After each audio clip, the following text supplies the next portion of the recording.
Donc, bonjour à tous et toutes. Je m'appelle Sarah Chaput. Je suis la coordonnatrice de la région des Amériques du REFIPS, le réseau francophone international pour la promotion de la santé. Et il me fait plaisir d'être la modératrice de ce webinaire qui s'annonce vraiment passionnant sur la promotion de la santé en contexte de pandémie et le rôle du sentiment de cohérence.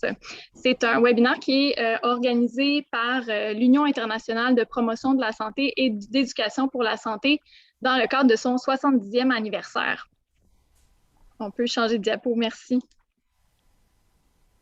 Donc, voilà, pour ceux qui ne nous connaissent pas, le REFIPS, on est un réseau linguistique qui est associé à l'UIPES et notre mission est de faire reconnaître et renforcer la promotion de la santé dans l'espace francophone. Et pour ce faire, le REFIPS anime un réseau de partage de connaissances, d'expériences et d'outils en promotion de la santé. Prochaine diapo. Donc, le REFIPS et l'UIPES collaborent étroitement sur plusieurs dossiers. Et d'ailleurs, dans la dernière année, nos deux organisations ont publié une prise de position conjointe sur la promotion de la santé en temps de crise. Et un peu plus tard, on a endossé une publication fort pertinente sur le rôle clé du sentiment de cohérence en contexte de pandémie. Et c'est ces collaborations, en fait, qui nous ont menés à la thématique du webinaire d'aujourd'hui. Donc, ce sont les deux principaux auteurs de la publication sur le sentiment de cohérence qui sont nos intervenants d'aujourd'hui. Donc, on a d'abord Mélissa Généreux qui porte plusieurs chapeaux, en fait. Elle est médecin spécialiste en santé publique, professeure à l'Université de Sherbrooke, coordonnatrice du programme santé à Ouranos, qui est un consortium en adaptation au changement climatique. Elle a œuvré comme directrice de santé publique pendant 6 ans en Estrie, qui est une région du Québec. Elle a également développé dans les dernières années une expertise en lien avec la réduction des risques de catastrophe par sa forte implication pendant et après la tragédie ferroviaire de Lac-Mégantic en 2013 et également par son soutien dans d'autres événements similaires. Et elle dirige actuellement plusieurs travaux de recherche, entre autres sur la réponse psychologique et comportementale à la pandémie de COVID-19. Elle fait également partie du conseil d'administration du REFIPS Amérique. Et on aura également Mathieu Roy, qui est conseiller scientifique à la qualité à l'Institut national de santé publique du Québec. Il est aussi professeur associé à l'Université de Sherbrooke et ses recherches des dernières années ont surtout été réalisées en contexte d'urgence sanitaire et visaient le rétablissement social des communautés, psychosociales, pardon. Il est très impliqué au sein de l'UPES et également au sein du REFIPS. Prochaine diapo. Donc, aujourd'hui, dans le cadre de la présentation, je vais d'abord vous décrire brièvement le rôle de la promotion de la santé en contexte de pandémie, pour ensuite passer la parole à nos deux intervenants qui vont vous présenter certains travaux de recherche récents sur le sentiment de cohérence et qui vont vous illustrer comment ces travaux de recherche ont soutenu l'action de façon très concrète. Prochaine diapo. Encore. Donc, voilà, en fait, la pandémie actuelle a montré que la santé a mis en lumière, en fait, le fait que la santé, c'est l'affaire de tous les secteurs de la société et a également mis en lumière l'impact des inégalités sociales sur la santé auprès de plus d'acteurs, en fait. Et en fait, c'est une occasion pour la promotion de la santé de se faire valoir parce que la COVID-19, bien que ce soit un événement perturbateur majeur, ce n'est pas le premier et non ni le dernier. Et dans un contexte notamment de changement climatique, on s'attend à ce qu'il y ait d'autres événements perturbateurs sur le plan de la santé. Donc, dans ce contexte, on a tout avantage à bâtir des sociétés résilientes et équitables sur le plan de la santé et du bien-être des populations. Et voilà, par ces approches intégrées et intersectorielles, la promotion de la santé a vraiment le potentiel de proposer des solutions concrètes à des problématiques et des enjeux complexes, notamment en lien avec la santé mentale. Alors, sans plus tarder, je vous passe la parole à nos deux intervenants et on se retrouve tout à l'heure lors de la période de questions et pendant toute la présentation, n'hésitez pas à inscrire vos questions dans la boîte de clavardage et également sur le YouTube Live. On va également prendre les questions sur YouTube. Alors voilà, à toi, Mélissa. Bien, merci beaucoup, Sarah, pour l'introduction. Donc, je vais commencer par vous parler un petit peu de la recherche qu'on a fait en lien avec le sentiment de cohérence ici même au Québec, ainsi que dans d'autres pays dans le monde. Vous allez tout voir ça dans les prochaines minutes. Je passerai la parole ensuite à mon collègue Mathieu Roy, qui va reprendre un autre volet de la recherche qui a été aussi réalisé toujours en lien avec le sentiment de cohérence. Et je reprendrai le dernier bout là, de la présentation pour vous parler de comment cette recherche-là a vraiment donné lieu à toutes sortes d'actions plus intéressantes les unes que les autres et en lien avec la promotion de la santé en contexte de pandémie. Donc, je commencerai vraiment direct, droit au but, avec cette figure-là que je trouve très, très, très parlante, qui nous illustre, et ça, c'était vrai avant la pandémie, c'est déjà le genre de courbe qu'on examinait et qui est d'autant plus vrai avec la pandémie qu'on connaît tous. Donc, une courbe qui illustre les réactions émotionnelles auxquelles on peut s'attendre à l'échelle d'une population pendant, mais aussi suivant une crise. Et peu importe qu'on soit à la suite d'une tragédie ferroviaire, d'une inondation, d'un événement météo extrême, ou encore de la pandémie, on voit toujours à peu près le même type de trajectoire là, en moyenne dans la population, à savoir que ce n'est pas nécessairement dans les premières semaines qui vont suivre une catastrophe ou une crise qu'on va voir les réactions les plus adverses. Parce qu'au contraire, et si on fait le lien avec la pandémie, on voit un peu une période de lune de miel ou même héroïque, une phase où on voit des arcs-en-ciel dans les fenêtres. Je sais qu'au Québec, c'était très populaire et je crois que c'était le cas ailleurs dans le monde aussi. Des mouvements hashtag ça va bien aller, it's all gonna be good ou quelque chose comme ça en anglais. Donc, à ce moment-là, on était dans une apogée de cohésion sociale. Les gens ont mobilisé leurs ressources psychologiques, tout ce qu'on pouvait encore mobiliser. Mais à un moment donné, tout ça, ça s'effrite. Il y a une fatigue psychologique, il y a même une fatigue physiologique qui s'installe et malheureusement une fatigue au niveau social, si bien qu'on a commencé à avoir peut-être plus au courant de l'été, donc entre la vague 1 et la vague 2, une certaine dissension sur les réseaux sociaux, entre autres, un petit peu la bienveillance qui était peut-être un peu moins au rendez-vous et on voit qu'on est toujours un peu là, dans cette phase-là de fatigue collective. Et ce qui est important dans la figure, c'est aussi de reconnaître le fait que la reconstruction peut être espérée, là, évidemment, dans les prochains mois et au cours des, je dirais même prochaines années. Donc, c'est un processus qui s'échelonne sur plusieurs mois, années, et c'est un processus qui est lent et qui n'est pas toujours linéaire. Donc, on doit être prêt, on doit penser dès maintenant au rétablissement qui va venir nous marquer pour les prochaines années. Fort heureusement, on sait aussi que c'est pas tout le monde qui va être atteint avec la même intensité au niveau des répercussions plus psychologiques ou psychosociales. Donc, on sait que la grande majorité des gens, là, la base de la pyramide, vont avoir une forme de détresse relativement normale, relativement mineure, donc peut-être pas rien du tout ou des petites émotions négatives qui vont être de courte durée, sans que ça escalade pas plus. Ensuite, on va avoir un 15-20 à peu près là, de la population chez qui on peut penser qu'il va avoir une forme d'anxiété un petit peu plus importante, des symptômes dépressifs, de l'insomnie qui persiste, donc des gens qui pourraient ou pas là, aller consulter, demander du soutien.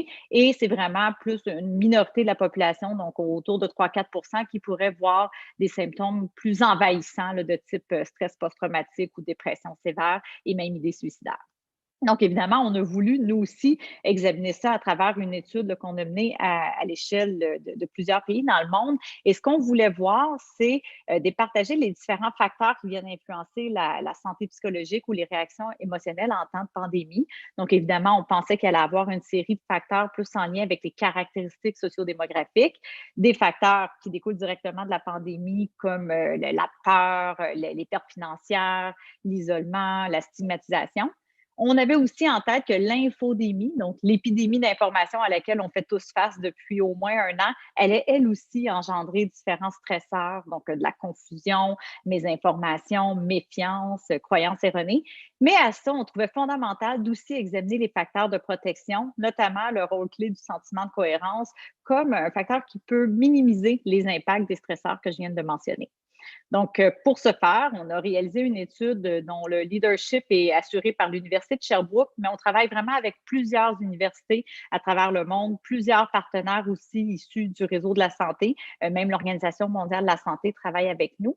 Et à travers cette étude-là qui est interdisciplinaire, on travaille les sciences des communications, sciences politiques et évidemment santé publique. Donc, c'est tous ensemble réunis là, qu'on a réussi à monter un projet qui examine l'influence des communications manipulation, du discours dans les médias, discours sur les réseaux sociaux et l'influence de toutes sortes d'autres stresseurs sur la réponse psychologique et aussi la réponse comportementale à la pandémie de COVID-19.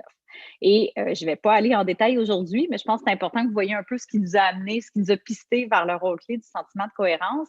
C'est notamment le premier axe de notre recherche, là, qui est une enquête populationnelle qui a été menée dans différents pays et à différentes reprises au cours de la dernière année. Donc, très brièvement, là, on a fait une première enquête pilote au Canada en avril 2020, suivie de 2 enquêtes internationales en mai-juin 2020 et novembre 2020, donc à peu près 6 mois d'intervalle. Et parallèlement à ça, on a eu aussi un volet de suréchantillonnage à l'échelle du Québec, donc en septembre, en novembre, en février 2021, pour un total d'à peu près 20 000 adultes québécois. Donc, on a beaucoup appris, je dirais, au cours de la dernière année. Et si je peux peut-être vous résumer là, à l'échelle internationale nos résultats de novembre 2020, ce qu'on voit, c'est que, en fait, ici, c'est pas novembre 2020, pardon, c'est mai-juin 2020. Donc, déjà en mai-juin 2020, donc pour la plupart des pays, on était dans la première vague ou vers la fin de la première vague. On voyait que les petites barres noires, ça reflète l'anxiété généralisée, ou en tout cas du moins les symptômes évocateurs d'un trouble d'anxiété généralisée. Les points rouges, on parle des symptômes évocateurs de dépression majeure. Et les points bleus, c'est les symptômes qui évoquent soit un trouble d'anxiété ou une dépression majeure. Donc, si je résume, là, grosso modo, c'est à peu près déjà à cette période-là 30 de la population de nos 8 pays à l'étude qui rapportaient des symptômes soit d'anxiété ou de dépression probable, ce qui est majeur. Évidemment, c'est plus élevé que ce qu'on avait avant la pandémie. Et on voit que le Canada, on se situait pas mal là, dans la moyenne des pays sous investigation, mais on voit par contre que certains pays plus anglo-saxons, comme les États-Unis, l'Angleterre, affichaient des taux plus élevés. Certains pays européens, comme la Belgique, la Suisse, en revanche, affichaient des taux un petit peu plus faibles, mais quand même préoccupants. Et lorsqu'on a fait le suivi en novembre 2020, ce qu'on voit, c'est que malheureusement, la situation ne s'était pas améliorée. Donc là, pour nous situer, on était pas mal autour de la vague 2 dans la plupart des pays. Et ce qu'on voit, c'est globalement, c'est 8 d'augmentation en termes de soit anxiété ou dépression probable à l'échelle des 8 pays étudiés, sauf les États-Unis. Et on se rappellera qu'aux États-Unis, en début novembre, en fait, notre collecte de données a eu lieu juste après les élections présidentielles, ce qui, en tout cas, du moins, c'est une hypothèse, a peut-être semé un vent d'espoir au sein du pays. Pour revenir maintenant à l'enquête un petit peu plus québécoise, et là, c'est là que vous allez voir, je vous amène aussi vers des résultats quand même plus qui pointent vers le rôle clé du sentiment de cohérence.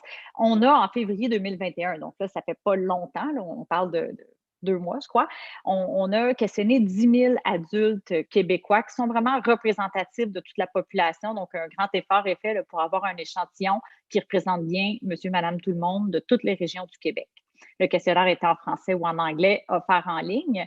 Et ce qui ressort un peu toujours le même son de cloche, donc beaucoup d'anxiété, beaucoup de dépression, donc grosso modo à peu près le quart de la population qui affiche d'anxiété ou dépression. Des taux qui sont un petit peu plus faibles que ce qu'on a vu à l'échelle des pays de ce que je viens de vous montrer, mais ça, c'est quand même un mystère, si on veut. Le Québec s'en est toujours relativement mieux sorti que le reste du Canada ou la partie anglophone du Canada ou encore les pays autour ou qui pourraient ressembler les pays développés à l'étude, notamment les États-Unis et certains pays d'Europe. Donc ça, on s'approche plus, je dirais, de la Belgique et de la Suisse comme ce que je viens de vous montrer.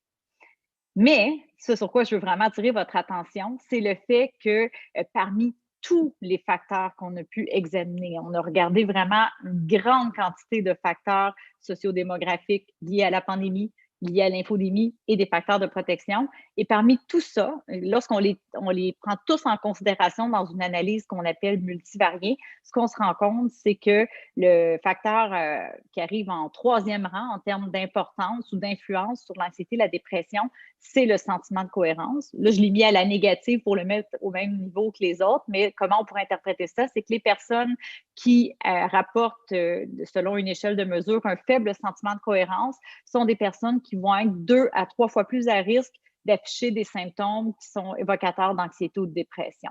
Et ça, c'est comparativement à ceux qui ont un meilleur sentiment de cohérence. Donc, on voit quand même l'effet qui est très, très prononcé.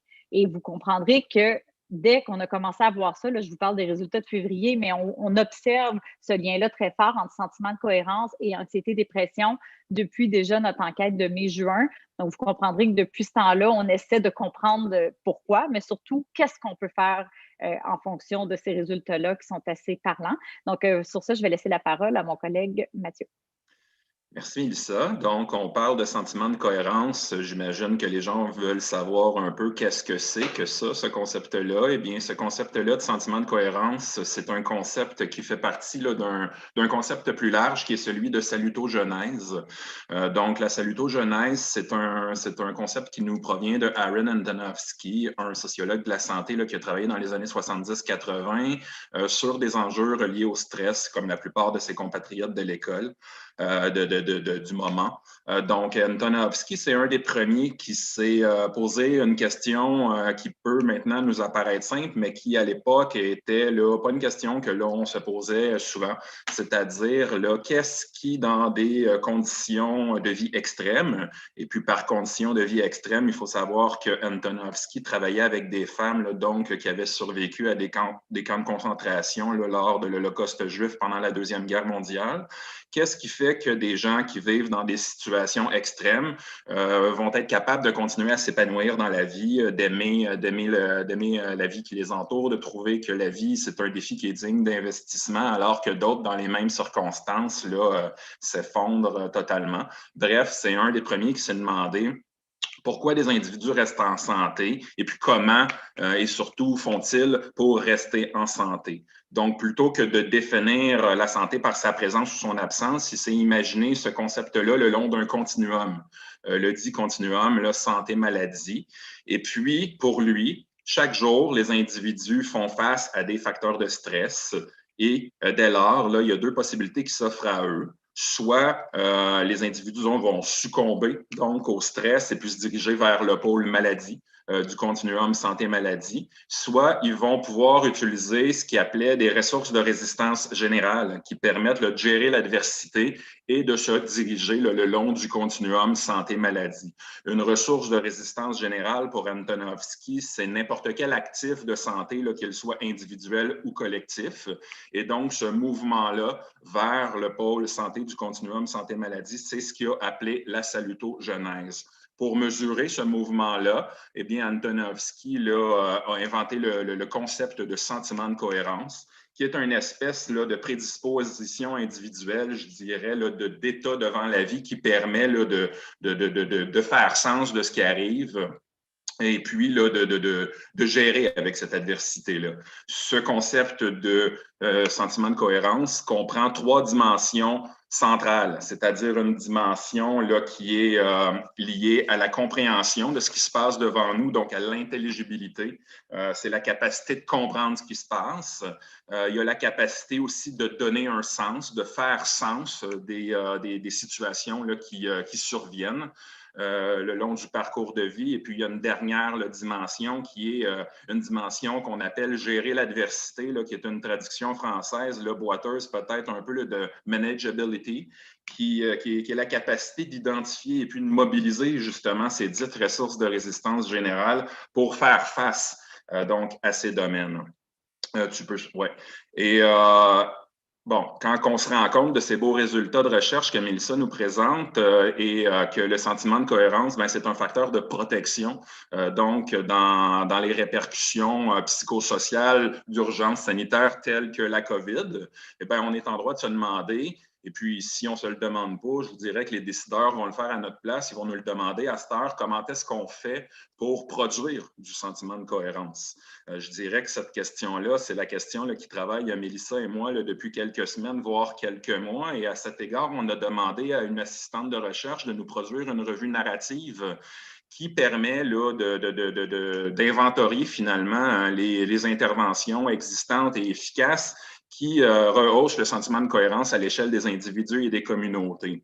Évidemment que ces interventions-là doivent cibler les dimensions que je viens de vous énoncer, mais ce qu'on s'est rendu compte également, de par les résultats préliminaires de notre assistante, c'est qu'il y a deux mécanismes principaux donc qui vont servir à produire du sentiment de cohérence. Ces deux mécanismes-là sont les suivants, c'est-à-dire qu'un mécanisme dit réflexif va être interpellé et un autre mécanisme qui est lié là, donc à l'empowerment. C'est quoi ça, un mécanisme réflexif? Eh bien, là, ça s'actualise à travers des activités dites réflexives qui sont n'importe quelle activité qui permette une prise de conscience de ses valeurs, de ses buts, de ses croyances et de ses comportements en période de stress. Hein? Il va devenir plus facile avec ces activités-là d'identifier, de démystifier une croyance erronée qui contribue à rehausser l'anxiété. Ce sont des activités qui peuvent s'exercer chez les individus et dans la communauté. Ce sont des activités qui, face aux bouleversements entraînés là, par des situations d'urgence sanitaire, vont permettre de reconnaître la souffrance des gens, de permettre à ces gens d'être écoutés, de raconter leur histoire, de se sentir respectés, donc qui engage un espace de dialogue qui permet une écoute qui va permettre du recul et puis qui va permettre de comprendre ce qui se passe autour de nous. Le second mécanisme d'empowerment, là, je ne m'étendrai pas là, énormément sur ce mécanisme-là parce que je suppose que tout le monde connaît plus ou moins ce concept d'autonomisation de par leur proximité là, avec la promotion de la santé. Simplement dire que ce mécanisme-là peut également être individuel et collectif, qu'à cet égard, l'expérimentation répétée semble être une technique là, qui est très intéressante, qui permet d'internaliser les dites ressources de résistance générale et qui favorise l'engagement, la motivation, le sentiment d'auto-efficacité. Et que grâce justement aux expériences répétées, ben, un obstacle va devenir un défi surmontable et digne d'investissement. Au-delà de ces deux mécanismes qui permettent là, de travailler les trois dimensions du sentiment de cohérence, pour renforcer le sentiment des individus, le sentiment de cohérence des individus et des communautés, il semble là, également que les interventions doivent adopter certains principes qui sont d'être centrés sur une approche positive, qui sont de favoriser le travail de collaboration et de proximité, qui sont d'être adaptés au contexte et à la culture locale et également d'être inclusives. Or, selon les résultats préliminaires de cette revue narrative très intéressante, il semble que 4 domaines d'intervention spécifiques là, permettent d'actualiser ces mécanismes-là et ces principes d'intervention-là, soit les programmes sportifs et de loisirs, qui sont peut-être un peu plus difficiles là, à implanter dans un contexte de pandémie où il y a des règles de restriction là, sanitaires et de distanciation sociale à respecter. Ce sont des programmes qui sont centrés sur le développement de la pleine conscience. Et là, je vous entends déjà dire, la pleine conscience, c'est se mettre par terre, à faire de la méditation. Non, c'est la capacité des individus à s'ancrer dans le moment présent. Puis moi, c'est pas en faisant du yoga que ça m'arrive.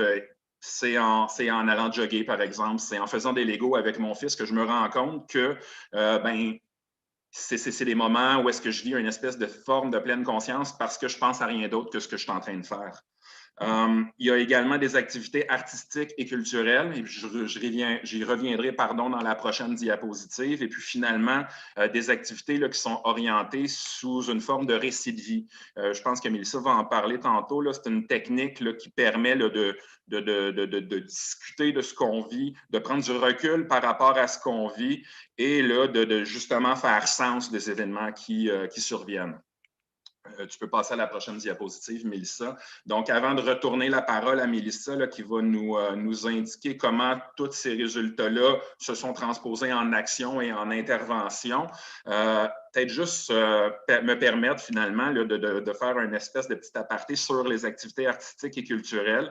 Je pense que quand on va faire là, le wrap-up a posteriori là, de ce qu'on aurait pu faire différemment en période là, de COVID, ben, on va se rendre compte que les activités artistiques et culturelles, on aurait peut-être dû là, les favoriser davantage parce qu'il y a une masse d'écrits probantes, il y a une masse d'écrits scientifiques, il y a une masse de données probantes qui démontrent hors de tout doute qu'il s'agit là d'un excellent moyen pour certains individus de se connecter à leurs émotions, d'exprimer ce qui est difficile à exprimer et justement de structurer leur réponse émotionnelle. Et puis, c'est intéressant de voir que c'est un des secteurs qu'on aurait peut-être pu garder ouvert plus rapidement.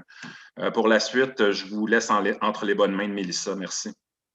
Mais j'abonde totalement dans le même sens que toi. Activité artistique, culturelle, c'est à portée de tous et on pourrait tellement l'exploiter davantage, d'autant plus que c'est démontré comme étant un excellent moyen de stimuler le sentiment de cohérence. Là, maintenant, on rentre dans la partie de l'histoire, notre petite histoire de ce qui s'est passé une fois qu'on a fait tous ces constats-là, parce qu'on le sait très bien, on est tous des acteurs de promotion de la santé, tant du côté de la recherche que de l'intervention, et souvent, on constate toutes sortes de potentiel incroyable avec les données probantes, mais qu'est-ce qu'on fait avec ces données-là pour que ça change réellement les choses sur le terrain? Et je vous dirais que la dernière année a été haute en rebondissement à cet égard-là. Donc, premièrement, la première chose qu'on voulait faire, c'est augmenter un peu la sensibilisation de la population et de nos décideurs par rapport à ces résultats-là. Donc, évidemment, stratégie classique, communiqué de presse, multiples entrevues. Mais ce que j'ai trouvé intéressant, c'est qu'on avait plein de données plutôt à la négative, sensationnalistes sur l'anxiété, la dépression, les idées suicidaires. Mais pourtant, ça n'a pas été juste ça. On voit que dans le discours, par exemple, Le Devoir, qui au Québec est quand même un média quand même assez reconnu, assez sérieux, assez rigoureux. Ce qui a capté beaucoup l'attention de nos journalistes, de nos médias, c'était ce fameux sentiment de cohérence. Ce n'était pas un terme beaucoup véhiculé, je dirais, dans la population. En tout cas, c'est mon impression. Peut-être que je suis un peu biaisée parce que là, j'en ai beaucoup parlé dans la dernière année. Mais bref, on sentait que il y a quelque chose justement qui faisait du sens avec ce terme-là, qui venait un peu expliquer ou mettre des mots sur quelque chose qu'on vivait tous face aux paradoxes auxquels on est constamment exposé dans les médias, face à tout ce que je disais tantôt, le mouvement un peu de division sociale, d'incompréhension, de colère, de confusion, d'incertitude. Ça plaît à l'esprit d'avoir un concept comme le sentiment de cohérence qui vient être démontré comme étant réellement protecteur, surtout qu'on a des stratégies démontrées comme étant efficaces pour pouvoir stimuler ou renforcer le sentiment de cohérence. Donc, vous voyez, par exemple, que dans Le Devoir, on commence à poser des questions. Dès la vague 1, vague 2, le sentiment de cohérence, on dit que c'est un facteur de risque, c'est peut-être une petite erreur. On devrait dire c'est l'absence du sentiment de cohérence qui sera un facteur de risque. Donc, le journaliste prend la peine de bien montrer à quel point les gens qui sont dotés d'un sentiment de cohérence plus élevé sont pratiquement à toute fin pratique protégés contre les effets plus négatifs au niveau psychologique de la pandémie. Donc, moi, vous voyez, ça m'a un peu surpris. Et là, on a continué à être encore plus surpris en voyant que, dans l'actualité, qui est un média, peut-être c'est pas un média quotidien, donc, oui, il y a une partie en ligne là, qui bouge à chaque jour, mais quand même un média avec des revues qui vont être là pendant toute une saison, par exemple. Et ils ont décidé de faire un numéro spécial sur justement la santé psychologique, mais toujours avec l'angle de comment s'en sortir, comment on peut expliquer ça. Et quand même, vous voyez que d'entrée de jeu, on commence le bel article, le beau numéro spécial en parlant d'Antonovsky, parce que les journalistes voulaient savoir, ça vient d'où ce sentiment de cohérence-là? Est-ce que vous avez inventé ça? Non, pas du tout. J'aurais bien aimé, mais il y a quelqu'un de pas mal plus brillant que nous qui y a pensé avant. Donc, je trouvais ça de mon côté un peu chercheur et même praticienne de santé publique, ça me faisait bien sourire de voir que tout d'un coup, on s'intéressait à des choses qui existent pourtant depuis un bon moment. Et encore plus surprenant, le journal Les Affaires. Donc ça, c'est vraiment, j'ai un Google Alert là, qui me dit quand je suis citée. Puis je suis allée voir, j'en revenais pas, un journaliste du monde des affaires qui écrit à son public cible, qui est carrément là, du monde des affaires, comme on le dit, qui dit, votre source insoupçonnée d'anxiété, c'est peut-être votre faible sentiment de cohérence, tel que cité là, dans les travaux de notre équipe. Donc ça, j'ai vraiment trouvé intéressant que même le monde des affaires se sente interpellé. Ensuite, écoutez, là, c'est vraiment des petits exemples, mais on a le mouvement santé mentale. C'est pas un petit exemple, c'est un gros exemple. Le mouvement santé mentale Québec, qui est quand même très, très présent sur la scène québécoise en matière de promotion de la santé mentale, avec qui on a beaucoup d'alliances depuis le départ de cette aventure-là, qui ont décidé d'impliquer leur porte-parole, David Boudreau, là, pour les gens qui viennent du Québec. Je pense que tout le monde le connaît quand même bien, qui est un poète et travailleur social, un auteur aussi, donc qui fait des trucs franchement chouettes et très populaires, entre autres auprès des jeunes. Son discours est accessible et lui s'est approprié nos résultats sur le sentiment de cohérence pour en faire une vidéo YouTube que je vous invite vraiment à aller regarder. Je n'ai pas osé le mettre en live aujourd'hui pour ne pas avoir de bugs techniques, mais il a inventé carrément un nouveau mot, en tout cas, je crois.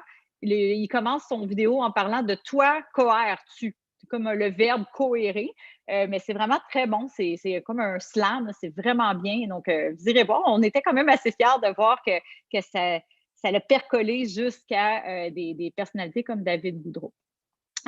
Sinon, ben, on a aussi plein d'initiatives, entre autres, j'ai vu ça sur Spotify, des balados qui ont repris encore une fois le concept du sentiment de cohérence, toujours par le mouvement Santé mentale Québec, avec une filière plus en Chaudière-Appalaches, qui est une région pas très loin de l'Estrie au Québec.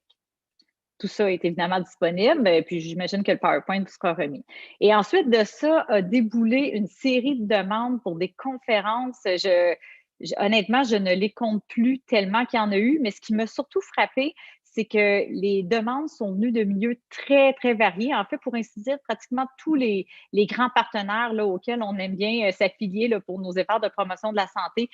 Donc, on a eu des demandes mais carrément du ministère, ce qui était de très bon augure, des directions de santé publique, des syndicats qui représentent les employés du réseau de la santé, de réseaux canadiens en santé environnementale, en maladies infectieuses, réseau aussi en santé mentale canadien et québécois, des milieux cliniques, des départements de médecine interne, du CHUM, du CHUS, de Laval, des gens qui disaient, des psychiatres, donc des gens qui, à travers leurs activités cliniques, trouvaient pertinent d'entendre parler un peu plus du sentiment de cohérence, des regroupements de partenaires en petite enfance, des CPE ou services de garde éducatifs à l'enfance qui voulaient un peu s'imprégner de cette nouvelle connaissance-là. Évidemment, beaucoup de conférences ou de demandes pour les milieux scolaires, CSS, c'est les centres de services scolaires, les directions d'établissements scolaires, les employés, des fois, c'est à l'intérieur même d'une école, aller un peu redynamiser les gens, puis leur redonner un peu espoir à travers des moyens plus concrets qui passent par le sentiment de cohérence.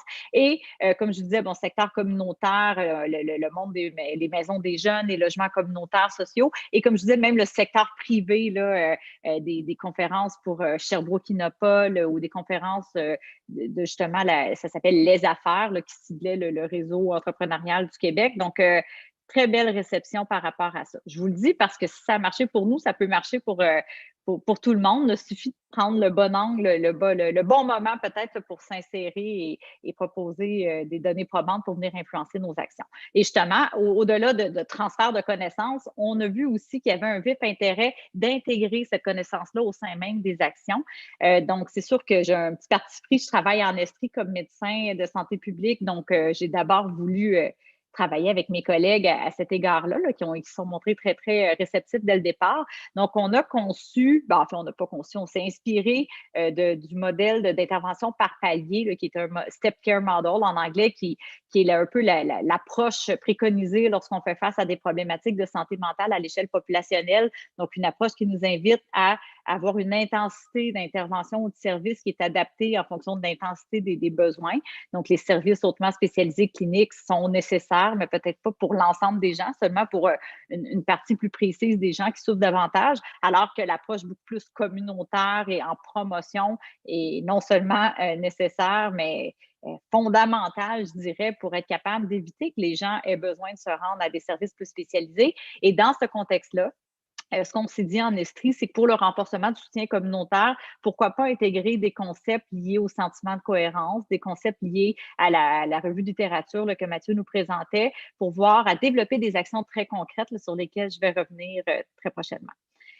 En fait, j'y suis rendue. Donc, Mathieu avait introduit tantôt la notion de récit de vie et de fil en aiguille, en jasant avec différents partenaires, on s'est dit, pourquoi pas le faire? Donc, on est parti vraiment d'une page blanche. Puis on s'est dit, c'est pas obligé d'être très compliqué. Nous, ce qu'on a fait, c'est de recruter des gens, évidemment, sur une base volontaire, des gens de manière très inclusive, donc un petit peu de tout profil, des jeunes, des moins jeunes, des travailleurs essentiels, des gens du secteur politique comme des mères monoparentales. Donc, vraiment, toute personne était la bienvenue. Et l'idée, c'était à travers des intervenants psychosociaux qui ont été évidemment un peu standardisés pour l'activité. L'idée, c'est aussi simple que de dire « raconte-moi ta pandémie ». comment ça s'est passé, toi, ta pandémie, en invitant la personne de ne pas mettre l'accent nécessairement sur les faits, mais plutôt sur son ressenti. Qu'est-ce qu'elle a vécu? Comment elle s'est sentie aux différentes étapes? Donc, évidemment, tout ça est évolutif sur un an. Quelles actions ont été posées par cette personne-là en fonction des émotions qu'elle a ressenties? Donc, j'ai vécu telle difficulté, voici ce que j'ai fait pour répondre à ça. Donc, vous voyez que tranquillement, on est en train de finalement d'amener cette personne-là à nous raconter un peu comment elle a exercé son sentiment de cohérence et surtout, quelles sont les leçons tirées, ce qui est ma question préférée parce que en fait, on invite la personne à dire, ben, au final, mon Dieu, tu as toute une année, tu sais, qu'est-ce que tu retiens de ça? En quoi tu es changé par rapport à il y a un an? Qu'est-ce que tu as appris? Qu'est-ce que tu as retenu? Qu'est-ce que ça va changer pour les suites? Et je dirais que c'est là que la magie s'opère. C'est là qu'on voit que de prendre le simple fait de prendre 30 minutes, 60 minutes tout au plus pour prendre le temps de se poser, de se raconter à quelqu'un qui nous laisse le champ libre, vraiment par des questions ouvertes, ça fait du bien, ça permet d'organiser sa pensée, ça contribue à notre établissement comme individu. Mais je vous dirais qu'au-delà de ça, le fait de répéter l'expérience à plusieurs personnes, bien, ça contribue aussi au rétablissement de la communauté parce qu'il y a une forme de sentiment d'appartenance qui se crée, de savoir qu'on est plusieurs à avoir vécu ça de façon différente, mais un peu aussi de façon similaire, d'apprendre un peu des trucs des autres, de sentir finalement qu'on n'est pas seul à travers cette épreuve-là. Ça fait vraiment du bien.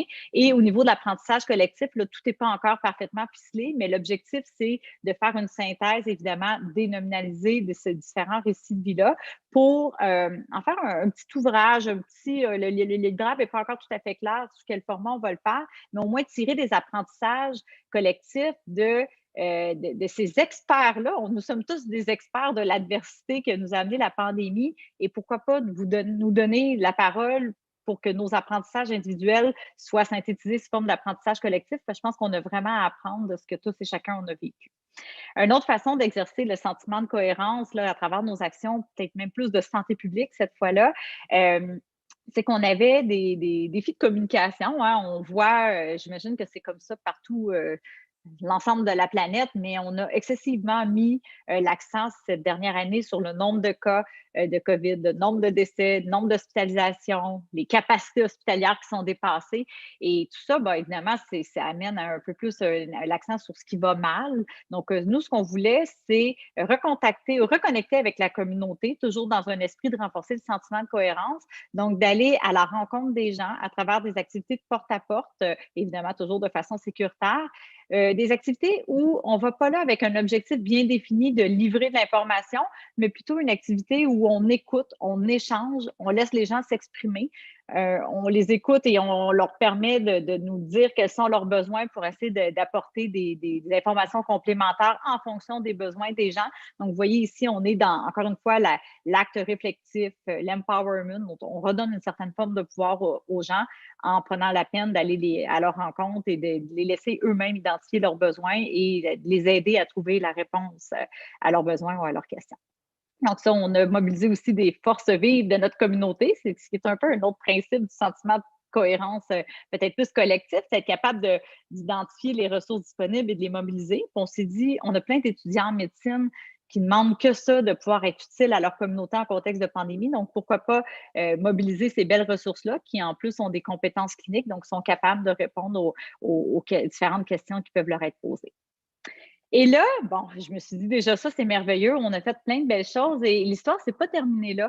En fait, le 2 novembre, je vais m'en rappeler toute ma vie, je reçois un appel du cabinet du ministre Carman, qui est notre ministre délégué à la santé, qui s'occupe plus spécifiquement des services en santé mentale au Québec, on avait déjà eu quelques échanges avant. Là, son cabinet s'était montré très intéressé par nos résultats, de par le fait que ça a été beaucoup médiatisé. Puis bon, il avait entendu parler de nous et il nous avait demandé, avez-vous des recommandations pour mieux tenir compte de vos résultats? Et on avait fait des recommandations qui étaient très coûteuses, je dois dire. Donc, je ne m'attendais pas à ce que ça soit retenu.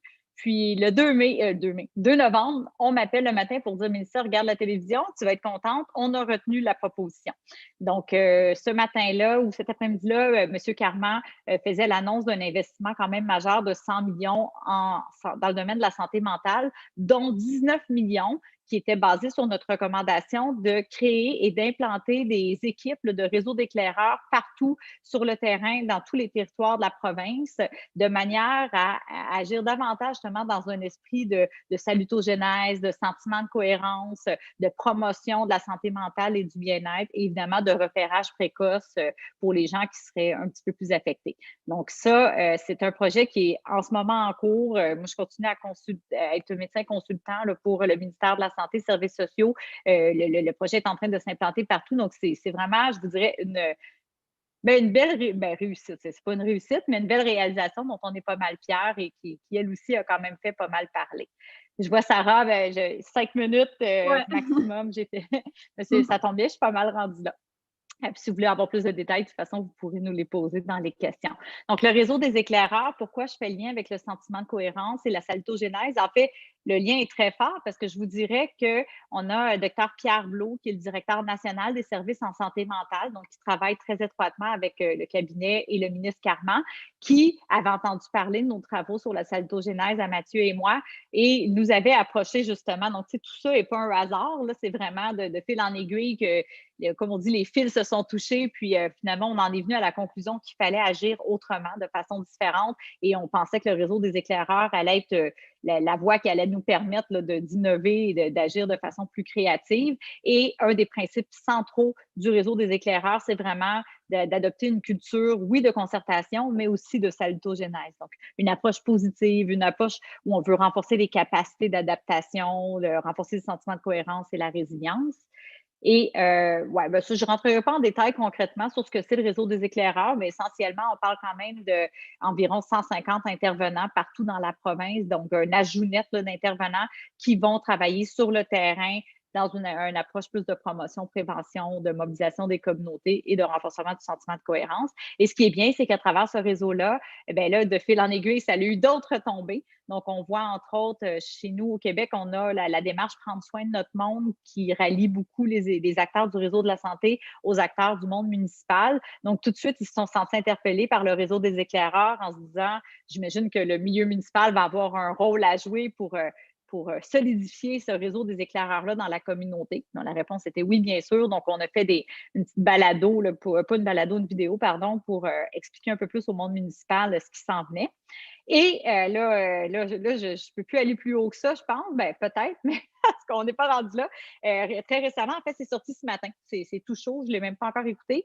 On s'est fait inviter par le premier ministre du Québec à faire une balado qui explique ce que c'est le réseau d'éclaireurs et le but étant de partager ça sur Spotify, mais surtout de le partager aux autres premiers ministres des autres provinces du Canada. Donc, chaque province du Canada a à identifier une pratique prometteuse en lien avec la santé mentale en temps de pandémie et notre premier ministre a choisi le réseau des éclaireurs. Donc, je pense que c'est tout dire et je vous invite à aller le lire.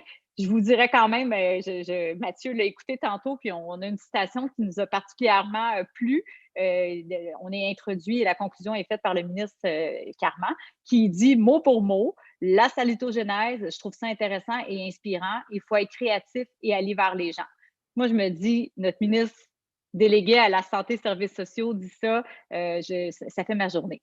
Donc, dernier petit point, je vous dirais qu'au-delà du Québec, du Canada, il y a aussi, entre autres, en Angleterre, le King's Fund, qui est un centre de recherche qui travaille directement pour, entre autres, informer ou mieux soutenir les prises de décision politiques et du gouvernement en matière de santé et services sociaux, qui, eux aussi, au cours de la dernière année, se sont beaucoup intéressés au modèle québécois et mettre de l'avant le fait qu'on utilise le sentiment de cohérence, la salutogénèse pour venir monitorer, autant au niveau de la recherche qu'au niveau de nos interventions. Donc, je trouvais ça sympathique de dire que dans leur rapport qui est paru là, il y a quelques semaines ou mois, je ne me rappelle plus, on fait l'éloge du modèle québécois toujours centré sur le sentiment de cohérence. Donc, ce n'est pas pour se vanter qu'on fait ça, c'est juste, je pense, pour vous inspirer, vous dire que la recherche, ça peut mener vraiment à des choses extraordinaires. Donc, je conclurai en disant que oui, la pandémie, c'est clairement une menace. Je me trouvais bien drôle avec mes deux petits, ma petite planète Terre versus mon COVID. Je trouvais qu'ils ne sont pas tout à fait de la même grandeur, mais ils ont une petite forme qui se ressemble. Mais tout ça pour dire qu'on peut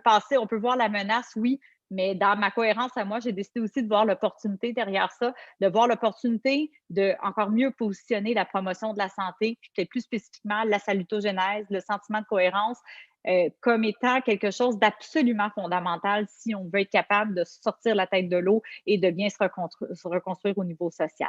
Donc, retenons, moi, ça a toujours été mon mantra, on fait face à une situation extraordinaire, mais c'est le temps de trouver des solutions extraordinaires et je vous garantis que nos décideurs sont pas mal plus ouverts à l'extraordinaire et à l'innovation en contexte de crise.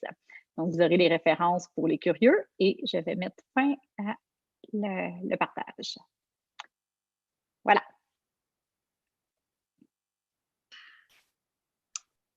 Merci beaucoup pour la présentation. C'était très inspirant, effectivement. On a eu plusieurs commentaires dans le chat. Des gens trouvent que le contenu est très pertinent. Ils veulent y avoir accès après. Ils voudraient avoir le lien pour la balado. Donc, on va s'occuper de vous fournir tout ça. L'enregistrement aussi pour la vidéo sera disponible. Donc, il y a quelques questions et je vous encourage à en poser d'autres. Donc, voilà. Une des premières questions, en fait, c'est est-ce qu'on peut avoir quelques idées sur des activités potentielles qu'on peut réaliser pour favoriser l'empowerment dans le contexte COVID? Oui, mais puis c'est tout un défi, on s'entend. Je vous dirais que nous, la plupart des exemples vont venir pas uniquement, mais de lacs mégantiques. J'en ai pas beaucoup parlé aujourd'hui, mais on a une équipe de proximité en place depuis quelques années après la tragédie, puis l'équipe est toujours très active. Donc, c'est intéressant parce qu'on a connu l'avant-pandémie et le pendant-pandémie, ça se dit pas, mais bref, per-pandémie.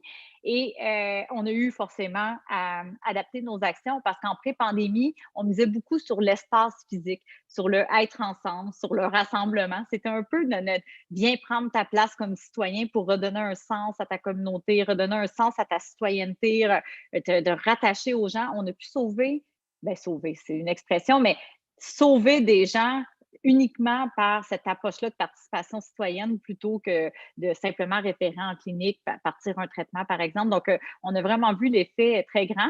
Et ce qu'on a vu, c'est qu'avec la pandémie, mais c'était plus difficile, mais c'était possible. Exemple, on a un projet, par exemple, de photovoix avec les jeunes qu'on est en train de faire. Donc, photovoix à l'extérieur, toujours en gardant une certaine distance. On met un contact avec un photographe expert qui peut donner des cours aux jeunes, mais essentiellement, à travers le photovoix, les jeunes sont invités de façon plus solitaire à prendre des photos de choses qui évoquent, qui font naître des émotions quelconques en lien avec la pandémie, puis après ça, de mettre une voix, d'expliquer pourquoi cette photo-là leur a parlé. Donc ça peut se faire très bien en Zoom, à distance ou, comme je disais, des activités plus extérieures de façon sécuritaire. On a eu des clubs de marche aussi qu'on a réussi à maintenir selon les hauts et les bas des vagues et des mesures sanitaires. On a eu un projet de colis bienveillant qu'on appelle. Donc, essentiellement, tout le monde, le projet commun était le colis, mais chacun contribuait, chaque acteur de la communauté à insérer un objet dans un colis et ou à identifier des gens qui pourraient bénéficier de recevoir ce colis-là bienveillant. Et ensuite, on a mis en contact des gens qui voulaient livrer des colis et des gens qui pouvaient bénéficier de ces colis-là. Donc, il y a eu une livraison de colis en porte-à-porte aux gens. Donc, tu sais, tout ça a mobilisé toute une communauté sans qu'on ait nécessairement à être tous en même temps au même endroit. Là, je pourrais continuer, mais la résilience communautaire, ça implique, comme je disais, de l'innovation, de la créativité, puis je vous dirais qu'elle a été fortement sollicitée dans la dernière année parce que avec l'évolution du contexte, oui, il fallait innover en raison des barrières de plus, mais c'est possible. Merci. On a d'autres questions, en fait, qui concernent les inégalités sociales. Comment prendre compte des inégalités sociales quand il est question de sentiment de cohérence, par exemple, dans les villes, c'est plus individualiste peut-être que dans des régions plus éloignées. Donc, comment est-ce que ça peut être pris en compte pour ne pas exacerber des inégalités sociales? En fait, c'est tout le point est là. Tu sais, le sentiment de cohérence, c'est sûr que d'un point de vue individuel, on peut penser que les personnes qui seraient exposées à certains trucs auraient peut-être plus de facilité à aller chercher la bonne information puis appliquer ces trucs-là pour les gens qui ont une plus grande littératie en santé ou une meilleure accessibilité là, aux différents outils qu'on peut trouver en ligne. Ça, je vous l'accorde, mais justement, l'approche du réseau des éclaireurs qui va être partout au Québec qui est largement inspiré de l'approche de lac mégantic. Donc, ça peut s'appliquer autant en milieu urbain que rural. C'est justement de ne pas être dans une logique quantitative de nombre de gens qui ont été rejoints, mais plutôt qualitative. Donc, qui on va aller rejoindre. Donc, vous comprenez que si je fais, par exemple, l'exemple de lac mégantic, il y a certaines personnes que, tu sais, je vais caricaturer, mais hommes d'âge moyen, tu sais, qui classiquement ne va pas nécessairement aller consulter, qui fait pas de brouhaha, il est assez isolé, puis personne ne le voit, il dérange personne, mais il n'est pas nécessairement bien. Mais on sait que cette personne est isolée, bien, c'est carrément d'inviter la personne à venir s'impliquer en fonction de ses forces et ses atouts à cette personne-là. Dire, nous, j'ai un exemple à Mégantic, une personne qui maniait bien la caméra, qui est un vidéaste, bon, puis qui s'était beaucoup isolé depuis la tragédie. Puis, tranquillement, on l'a incité à venir s'impliquer dans un projet où on avait besoin d'un vidéaste. Au début, il ne voulait pas trop. Puis finalement, il a fait ah, OK. Puis finalement, il a trippé. Il a vraiment aimé ça. Ça lui a fait du bien. Puis aujourd'hui, il m'a autorisé de dire son nom, mais Frank, non seulement il est rétabli, il est impliqué, il a retrouvé son emploi, il a retrouvé l'amour, il est impliqué comme citoyen comme jamais. Mais en temps de pandémie, c'était le premier à être au balcon des personnes en CHSLD ou résidence personnes âgées, à leur chanter des chansons pour leur faire du bien, à animer certains événements qui étaient peut-être moins festifs étant donné la distanciation. Donc, il y a vraiment plein d'exemples comme ça où on peut impliquer les gens et on doit impliquer les gens qui, classiquement, ne sont peut-être pas les premiers à lever la main ou à reconnaître même qu'ils ont besoin d'aide. Pour reprendre un peu la théorie là, de la salutogénèse, tu as donné des actifs de santé à ces gens-là, puis ces gens-là s'en sont servis comme ressources de résistance générale. Ouais. Je ne l'aurais pas aussi bien dit, mais exactement. Mais c'est ça, c'est souvent les gens ont les ressources en dedans d'eux. C'est juste qu'il faut les inviter à prendre ce petit pas de recul-là, reconnaître les ressources en dedans d'eux et autour d'eux aussi, et bien les mobiliser. Donc, c'est étonnant comment chaque être humain a plein de belles ressources. C'est juste que des fois, il y a un petit brouillard autour de ça. Puis le sentiment de cohérence, puis notre approche vise à enlever un peu ce brouillard-là, puis les aider à les identifier, puis les mobiliser davantage. Merci. On a aussi des commentaires qui sont, je pense que ce serait pertinent de refaire le pont, en fait, entre la pandémie, lac mégantic, les changements climatiques, comment tout ça, comment ça se rejoint au niveau du sentiment de cohérence. Là, on nous demande de faire le lien entre ça. Donc, est-ce que c'est possible de reclarifier ce bout-là? Oui, ben vas-y, si tu veux. Ouais, ben, je veux juste une petite introduction, puis je vais te passer à POC. Moi, j'en fais de plus en plus là, du rétablissement psychosocial en contexte d'urgence sanitaire, tu sais, avec Mélissa, avec d'autres collègues. Ce que je constate, c'est que la réponse de santé publique, elle est très, très protection, prévention, puis c'est correct parce que, je veux dire, il faut protéger quand des événements comme ça arrivent, quand il y a des agresseurs qui touchent la santé. Ensuite de ça, il faut prévenir là, les maladies. Mais une phase de rétablissement psychosocial à long terme, c'est souvent ça qui est oublié, finalement, dans les mesures d'urgence.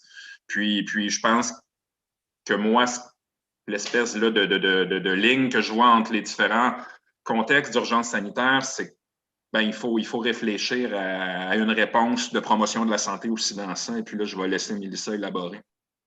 Bien, en fait, la courbe que je vous ai présentée d'entrée de jeu, c'est comme je dis, c'est une courbe que moi j'utilisais pour bien comprendre la tragédie ferroviaire de lac mégantic et ensuite que j'ai réutilisée à la suite de certains événements comme les feux de Fort McMurray à Fort McMurray et les inondations printanières qui sont survenues en 2017-2019 au Québec. Puis ensuite, on a été invité à aller donner un petit coup de main à Londres là, suite à des attentats terroristes ou à une tour, la Grenfell Tower, qui a pris en feu, qui a été vraiment une catastrophe humaine aussi. Puis finalement, tous les événements que je vous ai dit sont tellement différents les uns des autres. Certains sont dans des grandes villes comme Londres, d'autres, c'est tout différent. Mais au bout du compte, le type de réaction émotionnelle va être étrangement très similaire d'une catastrophe à l'autre. Je n'ai pas trop voulu m'étendre là-dessus. J'aurais pu donner une conférence d'1 heure là-dessus, mais la démonstration, elle est là en termes d'ampleur de réponse d'anxiété, de dépression, de stress post-traumatique. Donc, le pourcentage de gens qui sont touchés, ça se ressemble beaucoup d'une catastrophe à l'autre.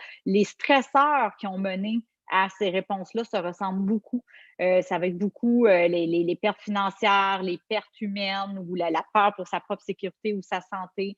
Ça va être la perte de repères, ça va être la perte de sens, ça va être le stress aigu, l'incertitude. C'est tout ce que je viens de dire. J'aurais pu vous dire que c'est la pandémie, mais c'est exactement ce que les gens à Mégantic et à Fort McMurray ont vécu aussi, vous comprenez? Donc, moi, j'avais pas, c'est bien évident, personne n'avait prémédité une pandémie, mais pourtant, ce réseau d'éclaireurs-là, là, je pourrais même vous sortir des citations, je le prônais déjà avant la pandémie. Je me disais, cette équipe-là de proximité qu'on a mis en place à Lac-Mégantic, ça vient renforcer, oui, le sentiment de cohérence, la résilience communautaire et idéalement, on le met avant une catastrophe. Donc, ce tissu-là social, ces atouts-là, la connexion entre les forces vives d'une communauté, c'est beaucoup plus aidant si c'est mis en place avant une catastrophe que pendant ou après. C'est toujours temps de le faire après, mais avant, c'est bien mieux. Donc, dans un contexte de changement climatique, dans un contexte d'aléas météorologiques qui sont appelés à arriver de façon plus intense, plus fréquente, pour moi, c'était déjà une évidence que toutes les communautés devraient se payer le luxe, si on peut vraiment dire que c'est un luxe, d'avoir au moins une équipe minimale de gens qui sont dédiés à essayer de renforcer ce tissu social-là en prévision des différentes formes d'adversité auxquelles on peut être exposé. Puis là, avec la pandémie, ben, j'ai trouvé une bonne écoute, disons.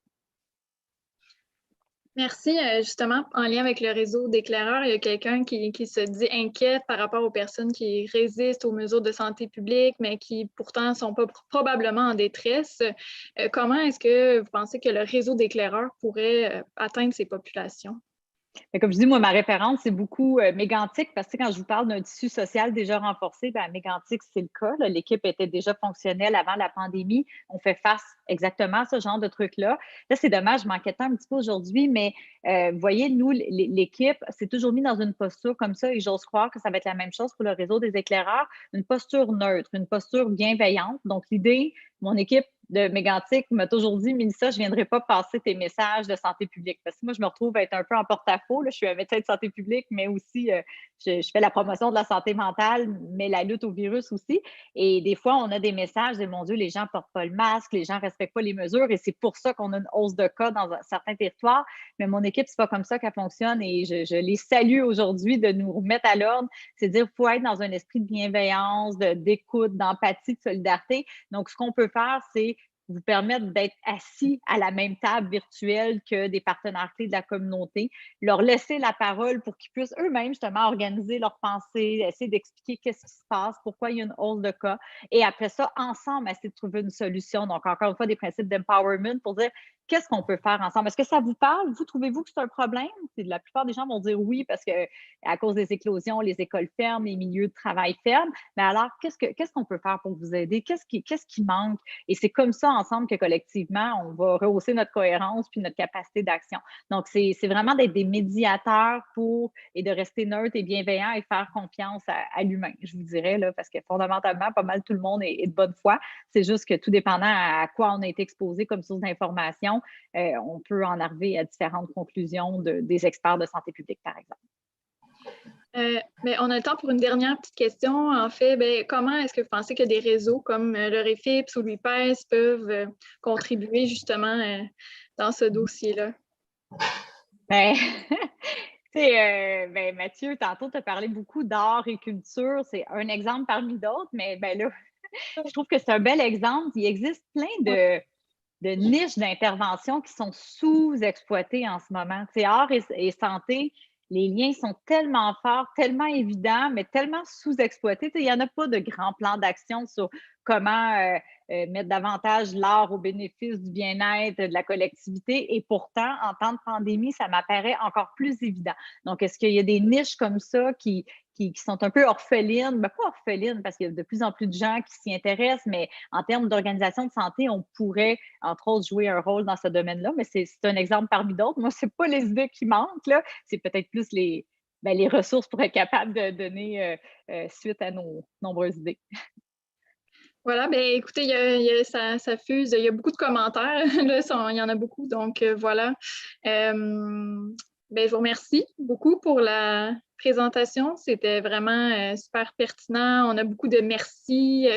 Donc, voilà, on va s'assurer de partager tout le matériel pour que vous puissiez faire votre bout de chemin avec aussi. Puis, c'est tout. Est-ce que vous voulez dire un mot de la fin?